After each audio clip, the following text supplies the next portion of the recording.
Speaking of breeds, which we were about to do, here's a picture of my dogs. They're all dogs, all the same species. Dog, D-O-G. They're different breeds, and to be perfectly honest, they're all mongrels. None of them is purebred. But in spite of the size difference and other differences, the two little ones are half-siblings, children of the same mother, and the two big ones are first cousins, sons of two sisters from the same exact litter. None of this is news to you. Everyone knows that dogs have been interbred and selectively bred till the various breeds and unbreeds barely resemble the same species. But here's something that has just recently been revealed to me by way of a comment on a YouTube movie. See the link in the description. The general idea here is the difference between a breed and a species. Varying species diverge from a common ancestor over very long periods of time, epochs or ages or whatever they're called, like the age of Aquarius or the age of the Pleistocene or some sort of stuff like that. And that these changes from one species to another are due to long-term evolutionary influences. Very long-term. On the other hand, breeds are created over just several generations, 5, 10, 20, 30 at the most. But I'd say 5 or 10 is pretty common length of time, 5, 10 generations. One breeder can, in a relatively short time, mimic the effects of evolution by selecting for certain characteristics, certain desired traits. Doing this in humans was the motivation of eugenics, part of the Nazi dogma, amongst other people, possibly including the founder of Planned Parenthood, but I'm not really part of that argument one way or the other. And eugenics, as everyone knows, was and still is one of the most evil ambitions of some of the most evil people in history, such as those scary clowns behind the DEI movements, which represent racism in sheep's clothing, a movement that failed and will continue to fail for not taking physical science into account or not taking common sense into account, or the people who espouse common sense. But let's not veer off into what is considered politics, even though anything that's about people is politics. We're talking about the engineering that might have taken place in previous generations, like thousands and thousands of generations ago. My main point is that it is an assumption of science that all the various human species found in the fossil record are species and not breeds, that the changes that took place amongst the various species, such as Cro-Magnon and Neanderthal and Lucy and all those people, that these changes took place on an evolutionary scale of time and not a selective breeding scale of time.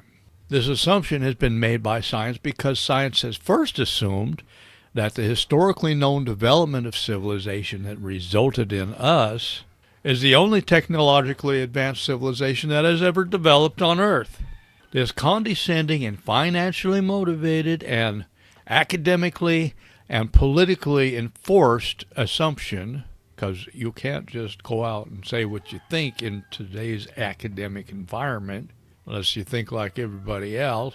This assumption informs us, falsely, that evolution is the only explanation for the existence of many different humanoid varieties in the distant past. Nothing could be further from obvious, and as a non-scientist, I'm not even claiming to be right. I'm just putting this out there. It's a brainstorm, so if I'm wrong, let me know why, or don't. It doesn't really matter. But it seems to me that another perfectly good explanation for the variety of humanoid varieties in Earth's past is that some of these advanced primate varieties, including Sasquatch and Yeti, who we've driven underground or deep into the wilderness, not only were able to capture and control smaller or weaker varieties of advanced primate, but they were also smart enough to figure out how to create their own smaller and weaker varieties, breeds of advanced primate. They were smart enough to figure out that if a fellow's mother and father both had a long pointed nose, that would explain why that fellow also has a long pointed nose.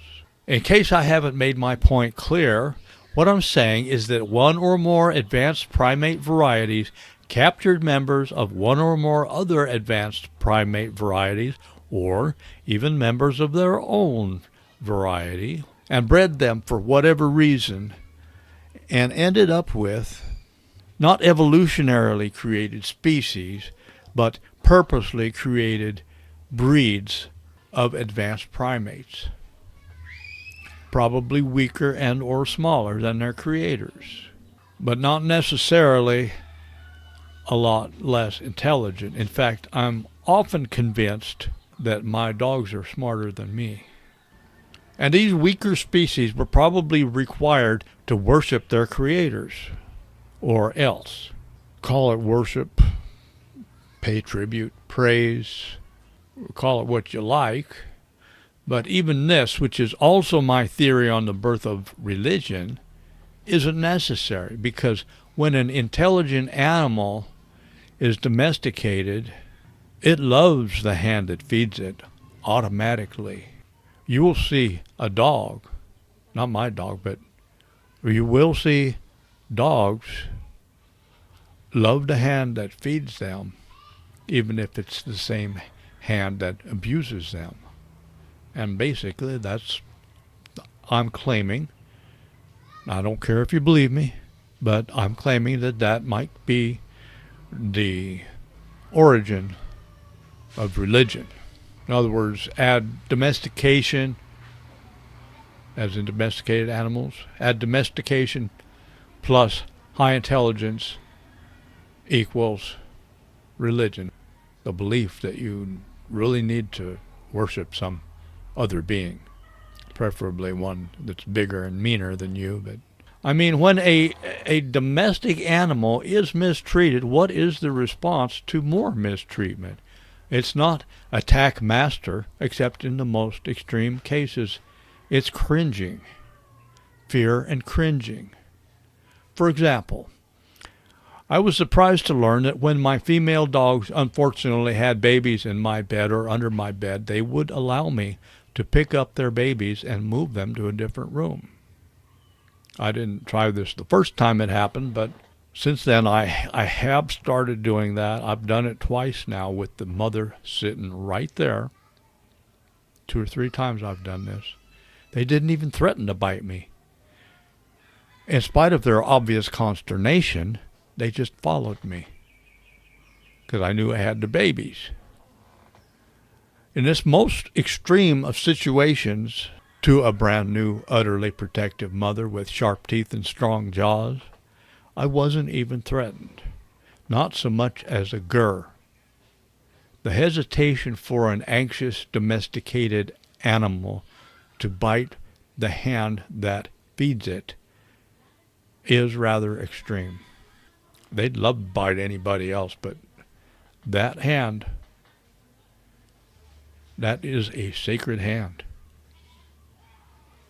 Food is of primary importance to everything on earth, and the smarter the animal, the less likely it is to bite the hand that feeds it. And in the case I'm hypothesizing, the domesticated animal could even talk.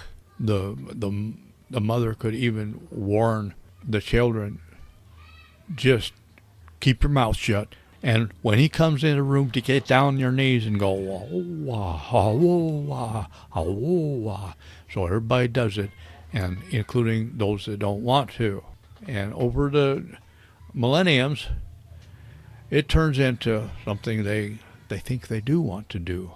My God, how dare you insult my God, even though they've never seen that God as any kind of physical thing. Well, whatever. I mean, it's an abstract theory. I believe it's a pretty good one, though. So, if a highly intelligent animal was domesticated by a somewhat stronger, highly intelligent domesticated animal that had similar talents, but the domesticated one was weaker and smaller and had no particular access to stored food in the winter and stuff, the domesticated animal could plot and plan an escape and proceed to reproduce like rabbits in the wild, especially if they or maybe someone that they encountered in the wild, maybe someone who flew down a little spaceship, were able to find or make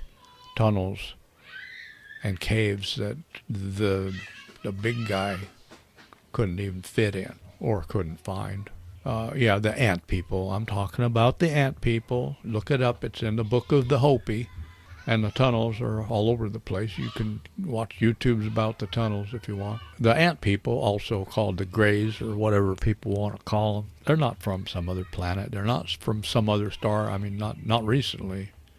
They've been on this Earth longer than we have, and that's why I say that somebody might fly down a little spaceship and help you out if you're stuck out in the woods. Probably scare the bejesus out of you, too. I've seen one. I've seen a UFO. Watch my movie on that. I have not seen any of the little people that come out of them, but I have seen the flying machine itself from a distance. The domesticated animal whose owner died might find itself alone with its own family in a familiar place where it already knew how to live off the land if its so-called owner died. Or say there was a pandemic. I hate that word. Say there was an epidemic that affected only the big fellas. Call them giants, or the abominable landlords, whatever you want to call them. Say there was an epidemic that didn't affect the little guys, but did affect the big guys. Well, the little guys might have been left on their own. Or say there was a sudden dust cloud that happened for, comet landing on the ground or whatever. And the little guys were able to fit down in the tunnels and the big guys weren't. Gathering and growing food might even have been this little guy's job. Or while the little guy was growing pigs and sheep for the big guy to eat, the little guy's family was gathering nuts and berries for them to eat, because they weren't allowed to eat the meat that they grew. They had to make cornbread and blueberry muffins and stuff. It'll give you a good old bellyache. Bread's not good for you. If you're young, you don't know that. When you're old, you probably figure it out. I don't see what's wrong with this theory, but the comment section below is waiting for your version, whatever it might be. Someone will no doubt feel that this theory is wrong because of how widespread DNA varieties are found around the globe. My response would be that we can't keep assuming that civilization didn't exist till a few thousand years ago. As evidenced by the snake oil salesmen of the recent past, including even just a very few years ago, the arrogance of science is admitted only by the scientists of the future. And that will always be true because the field of science attracts smarty pants types who are never wrong. Folks who are like me, but with a diploma. But we have no evidence that advanced forms of transportation did not exist 10,000 years ago, 100,000 years ago, 1,000,000 years ago. Breeding of proto-humans could have taken place at any prehistoric time. And the incredulity of today's scientists is not evidence of anything except the financial motivation for academics to agree with each other. Thanks for showing up. This here's Professor UD Guru. I'll see you in the next movie. Bye-bye.